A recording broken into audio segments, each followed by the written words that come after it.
but people do not talk about the actual journey of entrepreneurship and how difficult it is.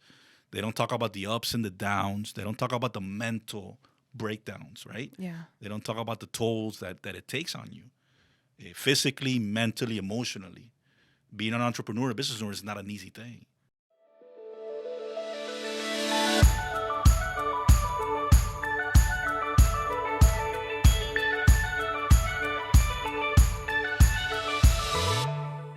Welcome to the Locala podcast, everybody. I'm Lisa Anderson, your host and publisher of Locala magazine. I am super excited that we have someone else that has been in the magazine back in our chair today. But first, I just want to go ahead and thank our sponsor. Today's episode is brought to you by Your Place Mortgage and Title, your everything agency. Visit them at www.yourplaceocala.com to learn more.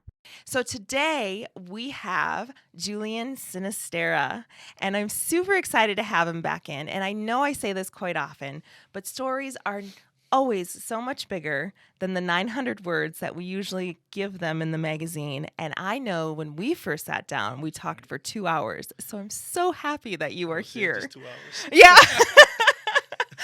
That was nothing. It blinked. I know, blinked and it we were did done. blink. It did blink. And, you know, I don't think people understand, at least for me, when I go and re-listen to a recording to write it, it takes me twice as long. Correct. So that one took me about 4 or 5 hours to get through to get all my notes. Hey.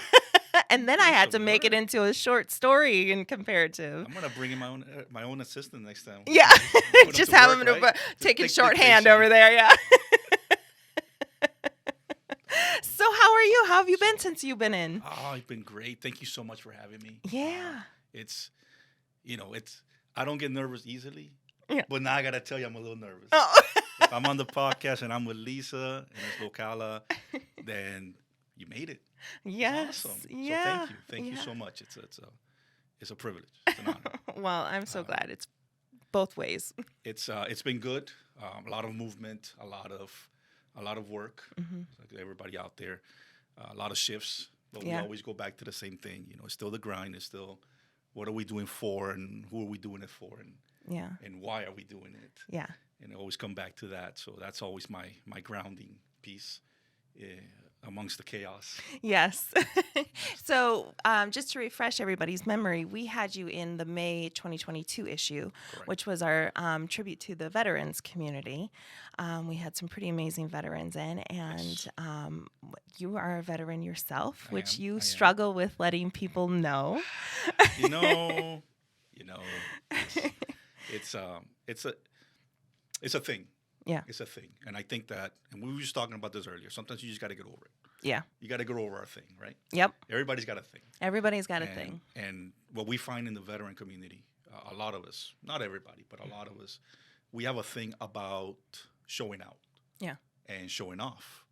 We never want to use our service for us. Yeah. Because we did it for ourselves. We did it not for ourselves. We did it for the country. We did it to give back. We did it to participate, right? Yeah. We're the ones that chose to sign on the dotted line.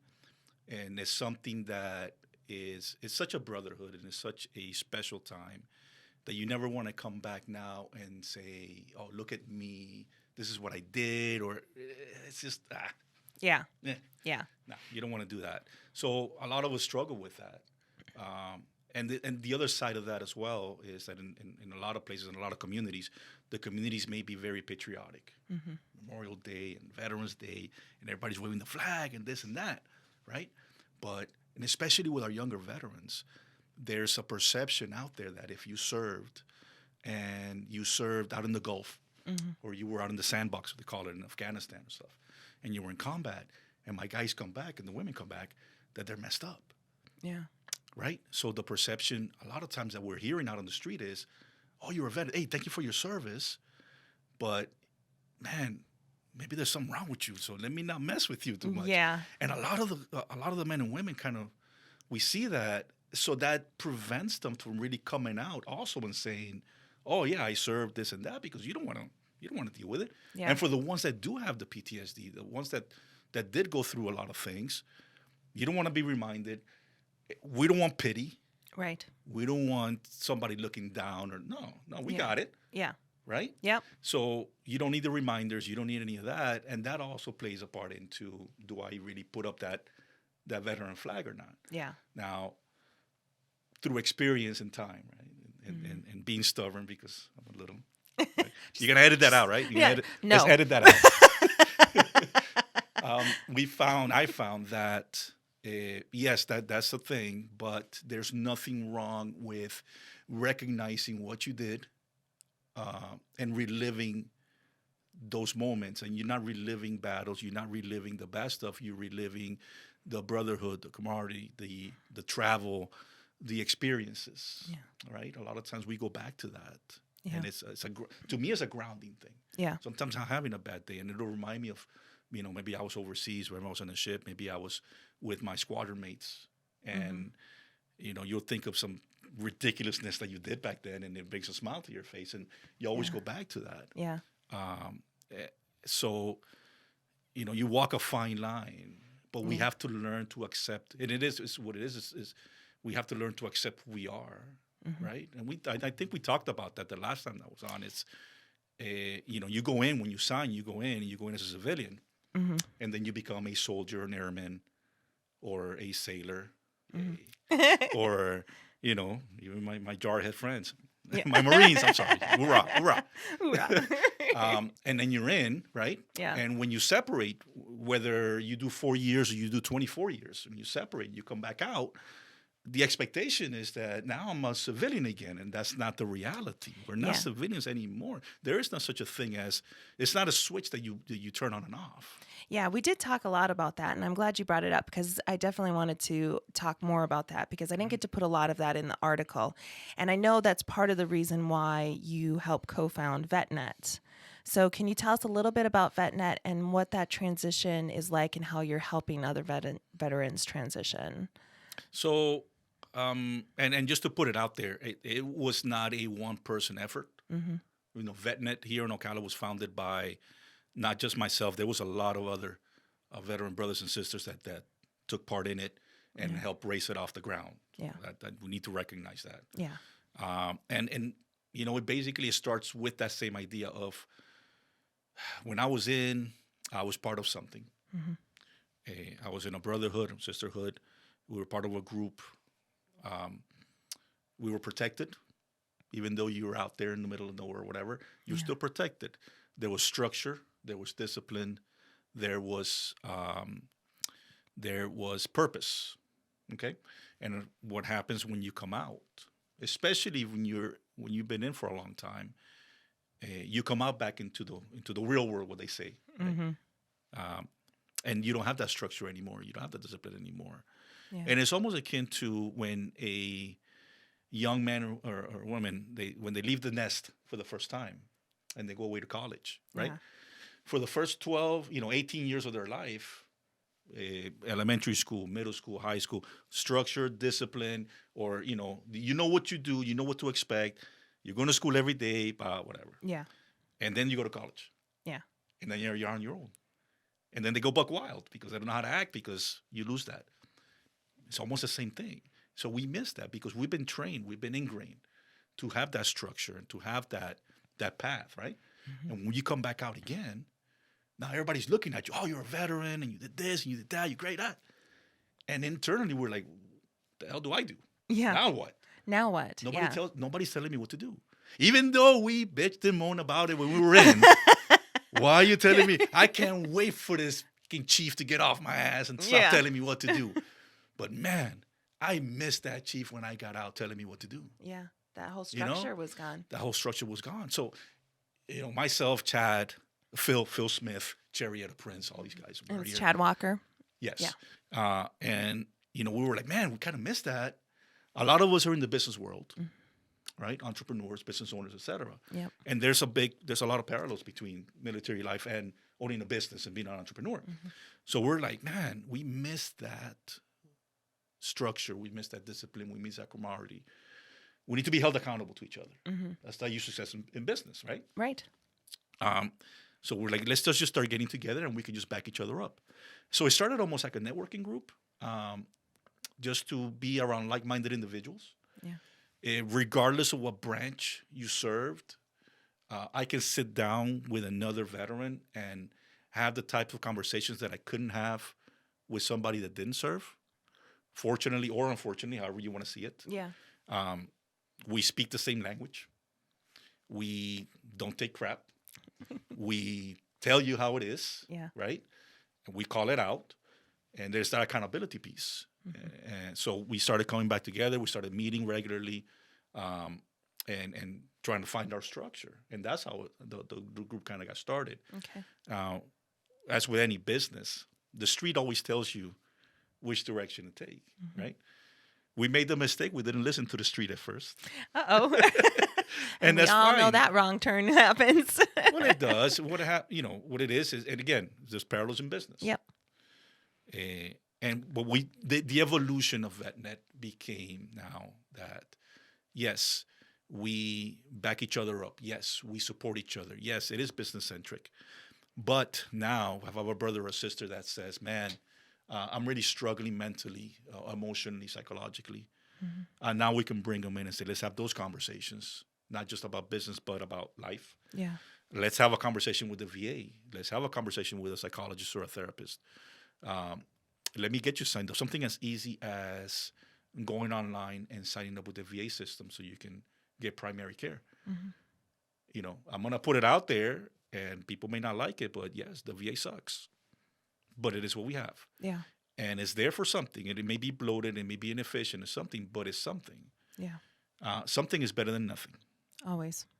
So a lot of the guys and girls that come out, they refuse to sign up for it because disenfranchised, burnt out, or whatever, or they've had bad experiences. We force them to sign back up again because there's still there's good people in there. There's still some assistance. There's a lot of red tape and bureaucratic things that you have to navigate, but still, now we can all come in as a group and help you navigate some of that stuff so that you can get some sort of assistance, some sort of service connection, or just some knowledge, or you just go talk to somebody. Yeah. So that's been the evolution of VetNet. One of the biggest lessons that we learned, and this was very, very apparent when we started the HBC, the Hispanic Business Council, right? We're like, okay, as a group, as an organization, as a business, right? Right. Who's my target market? Who's my audience? Yeah. And we were like, man, Marion County's full of veterans. Man, we got a wide audience. Yeah. Let's put it out there and we'll do some networking events, this, that. Man, we didn't drop nothing. They don't come out. Why? Because we go back to that same topic. People don't want to say that they're a veteran. We always keep it kind of on the thing. Right. And we were coming out like that, and we were turning them off. So we decided to kind of cut that out and just bring it back in more private. Okay. We do events now. We do meetups, but people don't hear about them. Now it's word of mouth. Now it's, and I don't want to call it exclusive, but it is exclusive. Well, yeah, I would think. For the Because- veterans, yeah. Well, it is. It's not exclusive to be exclusive. It's more of, I want to protect that room. I want to be able to have that comfort and that privacy in that room so that anybody that comes in there feels at ease and they can open up and actually tell us what's going on and tell us how to help or tell us what they need. So that was the pivot. Stop branding, stop advertising. Now, I get calls every day. Oh, you do veteran stuff. Yeah, man, come and see me in the office. Yeah. Or let's just have a private conversation. And then we kind of go from there and we start connecting them. Hold them by the hand and say, okay, go talk to this guy, go talk to that guy. So we've been able to build up a network within the county of services, of professionals, people. But now it's more of a under the table kind of, let me hold your hand, let me take you here, introduce you, let me take you there, introduce you. Oh, you have a business? Okay, let me help you with that business creation, and then let me plug you in. But nothing really outward, nothing like what you would see with the HBC, where we do a big networking event, and we have the parties, and we have this, that, So that was the big pivot with VetNet. I think eventually the next evolution of it is that we'll start integrating. Now that we're getting the audience, now that we're getting the trust, because without trust, there's nothing. And it's taken a long time to start building up trust within the veteran community, especially with my younger vets. Unfortunately, there's organizations out there right now here in the county and nationwide that cater to veterans. American Legion, the BFWs, the AMVETS, right? Right. Besides all the nonprofits. The issue that we've had here, or that we see, is that they don't cater to my younger veterans, right? Yeah, they're dealing with Look, all more of like it. the Exactly. Vietnam vets versus Correct. the And ones that coming back, do as you they say, from need the services and sandbox. stuff? Absolutely. Yes. They got a raw deal. Yeah. They got a raw deal, and it's not good. Yeah. I don't blame them for being bitter. Yeah. Right? But at the same time, I have a big market of veterans that are more active, younger. They're coming back out right now. Mm-hmm. And it's like, man, I don't want to go sit over there and drink with the old timers and this and that. I want to be more active. I have a family now, Yeah. or I'm more business centric. So now the challenge is finding a way to cater to them, right? Yeah. And give them what they're looking for within veteran services. Right. To help encompass it all. Correct. So, okay, well, we're going to take a moment just to go ahead and thank our sponsor one more time. Today's episode is brought to you by Your Place Mortgage and Title, your everything agency. Purchasing a home should be as easy as 1, 2, 3. At Your Place Mortgage and Title, we offer professional realty services through Professional Realty of Locala, mortgage and commercial loan services, and title services. We pride ourselves on customer service and education. Contact us today to learn how we can make your home buying and selling process a pleasant one. Visit www.yourplaceocala.com to learn more. All right, so welcome back to the second half. And this half, I want to talk really briefly about the Hispanic Business Council because I think it's important. But, you know, this is about your story too. So we're going to dive back into your childhood because that was kind of a fun part of the story that I didn't get to add all of bits and pieces on. Okay. So we're going to make you go through that all again in the memory. But tell me a little bit about the Hispanic Business Council because we've mentioned it a couple of times, but you co-founded it with another person that we've had on the podcast before, Esmerna Carvalho. And so tell me a little bit about that. So HBC, we call it the HBC, Hispanic Business Council. And I'll tell you why we call it the HBC here in a minute. Same premise as VetNet. Like-minded individuals. We're looking around. We want to get together. We want to support each other, right? Yeah. Obviously, Esmerna and myself, we're both Hispanic. I'm first generation. I was not born in this country. I immigrated here. Okay. So the whole immigrant story, I lived it. So I can relate. Yeah. So we're looking around and we're seeing that this is at that time, right in the middle of COVID. Right. Because of course. Why not? Why not? I got nothing else to do, man. I got sick. I'm just going to create a group, right? Yeah. So right in the middle of COVID, we're looking and saying, okay, what can we do to kind of encompass the growing Hispanic community that we see coming into Marion County? Yeah. Ocala's a great place to live. I was from Miami, and I relocated here because the cost of living is lower, the pace of life is slower, and you know, it's a better environment for my kids. Right. And a lot of other Hispanics are doing the same move, coming up from Orlando, from New York, from Miami, et cetera. So we recognize that, and there's a lot of them. You know, the rate of entrepreneurship within the Hispanic community is pretty high. So we're looking at all of this. We're all business owners, and we're like, man, let's do a little group, little networking. We can talk our language and stuff like that, and kind of have a party, and let's see what happens. That was it. That was the big plan. People think we did a business plan, this and that. Nah, man. No, that came later, didn't it? We said, yeah, buddy. Lessons learned, right? So, no, we just said, let's get some like-minded individuals together. Let's have a party. Let's have a good time. And let's just network and see what everybody's doing. So that was the birth of it. And again, the street tells you where to go. Yeah. So where we kind of pivoted the HBC, number one, the reason why we call it the HBC now instead of going with the Hispanic Business Council, even though it's a beautiful name, it's a little bit long, is because the perception out on the street is that you have to be Hispanic to be part of the Hispanic Business Council. It's common sense. It's common it would sense. think, but no, that's not the message that we want to do. Yeah, you want to See, include the allies as well. Absolutely. Yeah. The HBC is an entrepreneurship and small business network. That is exactly what we are. Yeah. We are a bunch of entrepreneurs and small business owners that come together and we help each other out. Yeah. And we find resources. We train, we educate, we connect, right? Yeah. It's all business centric, but we also recognize that as business owners here locally, if you have a business here locally, you have a responsibility to give back to the community that you're taking business from. I've always believed that, and I will continue to repeat it, even though people don't like it. If you have a business, you have a responsibility to give back to the community Absolutely. where you're taking the business. Absolutely. That's it. I agree. This is what it is, Yep. right? So even though we are business centric, we do want to give back to the community, and we try to give back to the community. We also believe that getting the business community involved first will pay dividends in the regular community. Absolutely. So that's been our pivot, where we're like, okay, business centric, right? Small business owners, entrepreneurs, not just Hispanics. We'll teach you Spanish. Yeah. You'll learn that. Teach it to you, man. We got translators.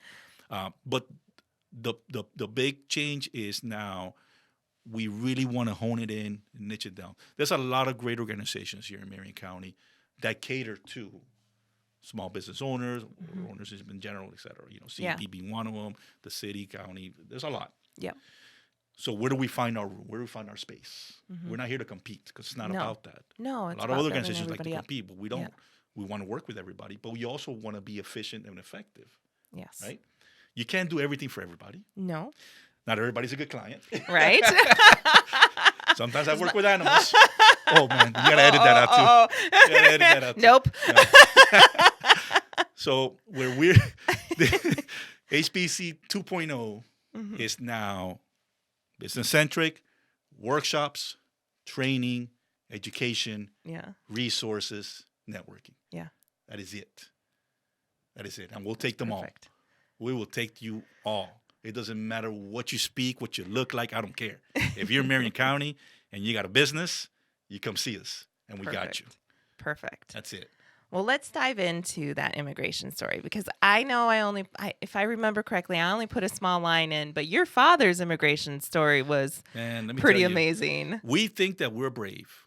Yeah. We think that we're brave, but we sometimes, as Hispanics, I'll say, we do it to ourselves. We forget our own history, damn it. Anyway, let me not preach. Then I got to stand up, man. I'll get the microphone. No. But we forget what our forefathers went through in the pursuit of an American dream. And the perspective when you're not here in the U.S., I'm Colombian. When you're in Colombia, or when you're in Nicaragua, or when you're in Cuba, or when you're in all these other places, the perception of what the U.S. life is completely different than what the reality is here. And it was more so back then. And we're talking, 60s, 70s, and into the 80s. Right. Obviously, now everybody's going to get a clear picture of what's going on in the U.S. because of social media, video, and everything. But back then, there was none of that. So, back home, back in Colombia, you would rely on the stories that were being told by the people that came over. Yeah. Right? And in all culture, you don't say that you're struggling. No, you don't make the family look bad like that. No, yeah, we killing it. Streets are paved with gold. There's money in the trees. You got to emigrate, right? Yeah. And that was the dream that a lot of people were chasing. My father was an engineer. My mother was a school teacher. Professionals in their country, making a decent living. Well, obviously, they had the thought, the desire to create a better life for myself and my sister. Right. So prime earning years, right? Back in 78 and 79, they left everything behind and they came over to the U.S. My father was smuggled in on a little Cessna plane going through the Bahamas, landing down in Homestead. He told me the story. They landed in at night, 1 o'clock in the morning. Everybody got off the plane, hauled ass out. They had to go run in some bushes. There's some dude waiting on them. Took them out, right? Straight into Miami. My mother came in through Mexico, smuggled through the border, up to New York, and then back down to South Florida. Oh, my goodness. The whole time, obviously, there's limited communication. Myself and my sister, we stayed behind with our family, my grandmother. There was no communication. There was no phone calls. There was no video. There was no chat. There's none of that. There was letters. Yeah, okay. There was letters. Yeah. So, thinking back now, I have 2 kids. Yeah. I have a 12-year-old and a 10-year-old. And I'm thinking, man, I see these dudes all day, every day. Right? Yeah. I remember that the communication that we had with our parents when they were here in the U.S. working, right, was through a letter that you would get once a month, maybe. And my mother would record her voice on tapes and send in boxes with clothes and stuff like that for us. Yeah. And that was our interaction, Yeah. So there's a big perception change there. Yeah. How long did that go on before they were able to 5 bring years. you over? 5 years. 5 years. They left when I was 5, and they brought me over when I was 10. So again, they were professionals over there. When they come over here, surprise, surprise, now you got to go to work, undocumented. So that was factory work Yep. in Miami, right? Yep. Cash money, no benefits, Yeah. no insurance, no nothing. Living in efficiency. So again, culture shock. And even though Miami back then was still full of Hispanics, still, and I'll say it, we do it to ourselves. Because the Hispanics that were here when they were bilingual would absolutely abuse and take advantage of the immigrants coming in and put them to work for less than minimum wage. Yeah. It's about money, right? Yep. So they went through that whole thing, and you look back and you think like, man, as a man, how strong do you have to be to put your ego and your pride aside to go from an engineer, somebody that's respected in your country, to come over here? And what my father was doing was he was working in a body shop, vehicles. And this is back when, cars were made of metal. Right. And so, yeah, he was banging out cars with a metal hammer, sanding. He would come home covered in dust, paint, Yeah. And everything that they did was for us. So that's why I say, man, we forget how strong they are. And a lot of the other immigrants are now. Yeah. It gets lost in the whole social media and even general media stories that they put on the extremes of, whether you sit on this side of the fence or that side of the fence. The whole immigration issues is always put in extremes, and we forget, I think, the individual stories. And at the end of the day, man, you just have human beings that want to have a better life for their kids, and that's what they're chasing. Yeah. Yeah, we can sit there and debate, there's better ways, or immigrate the right way, but whatever. That's fine. I understand, right? And I agree with some of it. But at the end of the day, I think we forget that these are human beings, and the only thing that they're doing is trying to find a better way for their families. They're not here to take jobs. They're trying to find a better way. Yeah. Are there bad apples in the bunch? All day.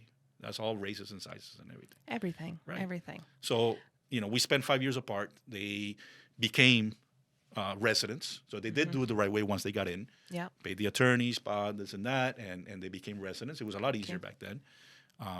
And they brought me over at 10 years of age. They brought my sister over.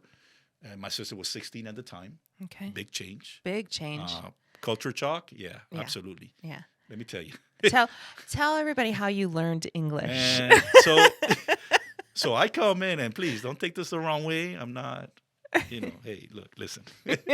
I come over, right? And we came over. I came over, I think it was like in April, around that time frame, like in the springtime, going into summer school. So my parents had a little apartment. We actually moved into an efficiency. So my parents, my sister, and we lived in an efficiency. And if anybody's not familiar with what an efficiency is, it's just a big room. I was going to with say, a kitchen. Yeah, it's just a room bathroom. with, yep. So we had a pull-out sofa. It was there. The culture shock for me, obviously, is that I come in now, and my parents right away, you come in April, May, hey, you're going to summer school because you got to integrate. You go to school, elementary school, right? I was going into 5th grade, I believe it was. So they signed me up for summer school, man. And we lived in the northwest side of Miami. If you're familiar, if you know, you know. Northwest 33rd Ave and 30th Street. If you know, you know. That's all I got to say. So I go into the school, and I go into summer school, and I'm looking around.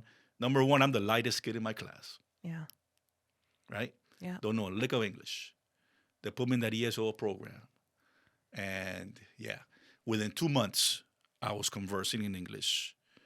Between that, Looney Tunes, I was going to Tom say, and you Jerry, watched cartoons, didn't you? and Sesame Street. Those were my teachers. Yeah. And you struggled a little bit with some bullying, and you said that your house actually backed up, so your 16-year-old sister would come and help you once in a while, yeah? See, my sister had it rougher because she was 16, so she came into night school. Yeah. Miami High. Okay. And if you know, you know. Miami High is not an easy place. Still isn't. Yeah. So she came into night school to finish out her high school. Okay. And in the daytime, she was working. She got a job at Burger King. Wow. American dream, baby.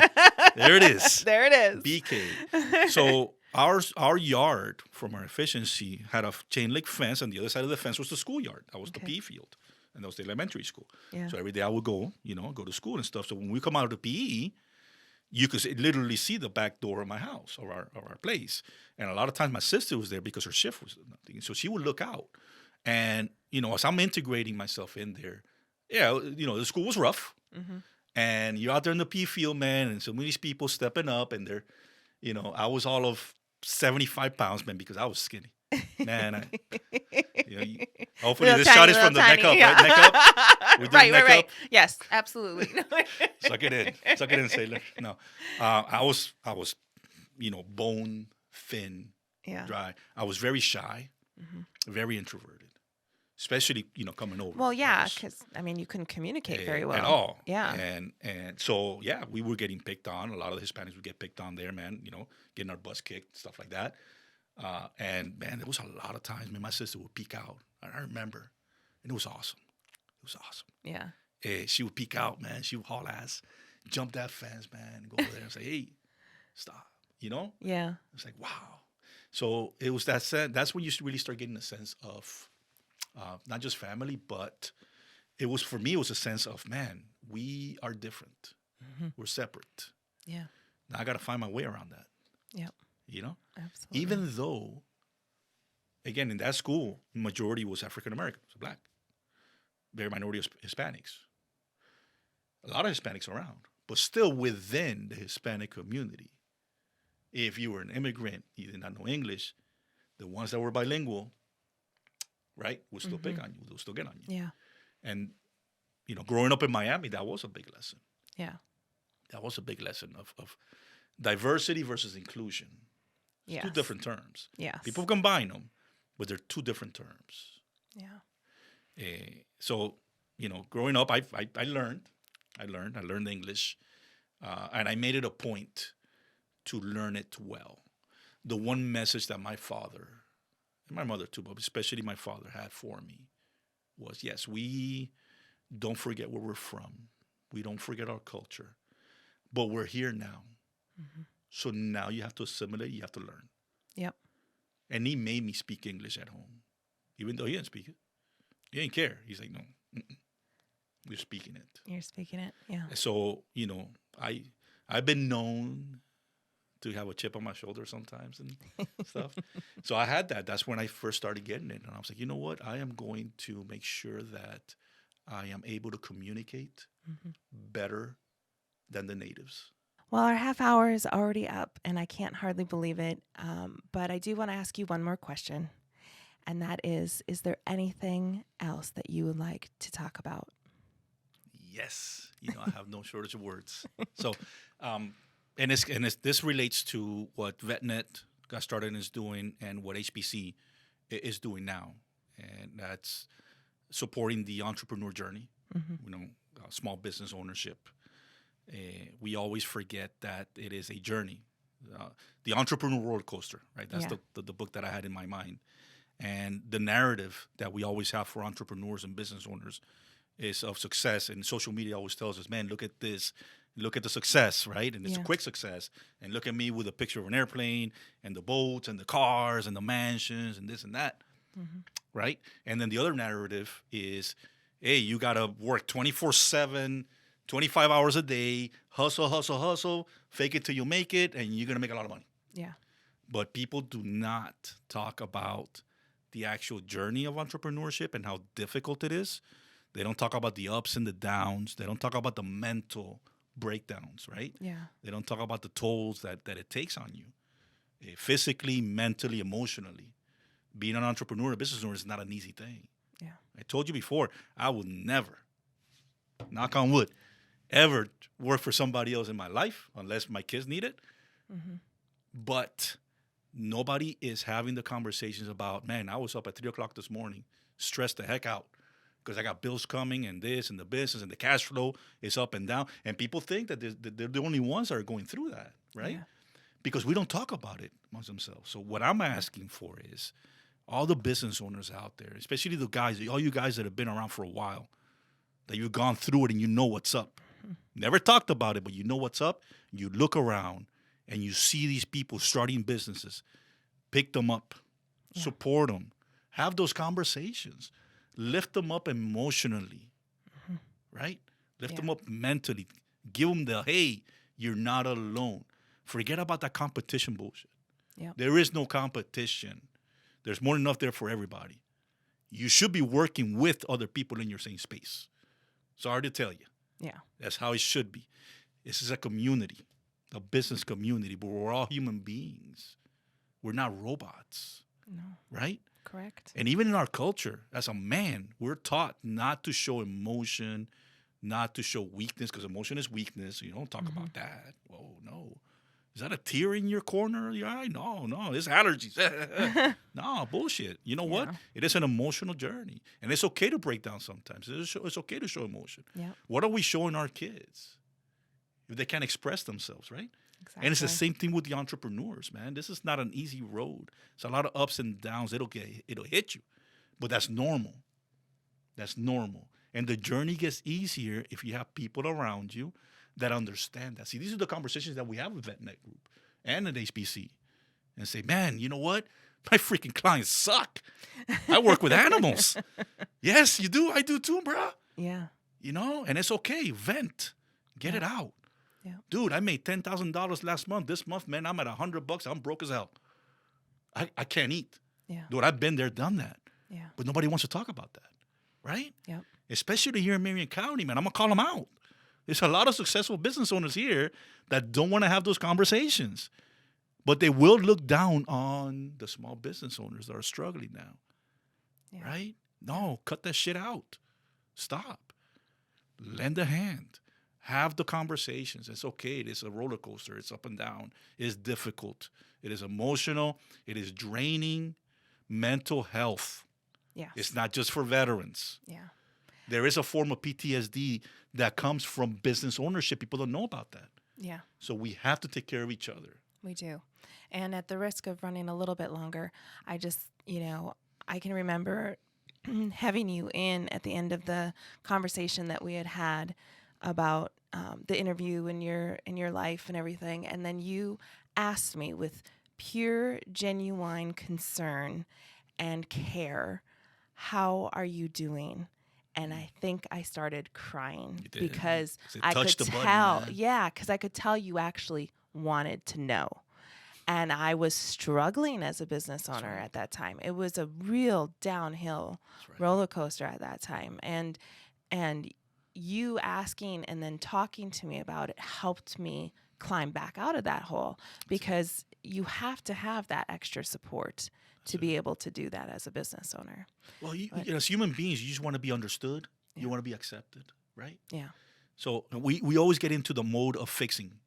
Sometimes we don't need to fix. We just need to ask with genuine concern and just listen. That's it. That's it. Well, Julian, thank you so much for joining us. It was such a wonderful time. I really do appreciate it. And thank you, everybody, for joining us here on the podcast today. One more time, I'm Lisa Anderson, your host and publisher of Locala Magazine. We'd like to thank Your Place Insurance, Title, and Mortgage one more time for sponsoring this podcast. You can find them at www.yourplaceocala.com. And you can also find Julian's story from our May 2022 issue on our website at www.localamag.com. Hey, we hope you enjoyed today's podcast video. Don't forget to subscribe and hit that notification bell. And while you're here, why don't you go ahead and check out some of these cool videos.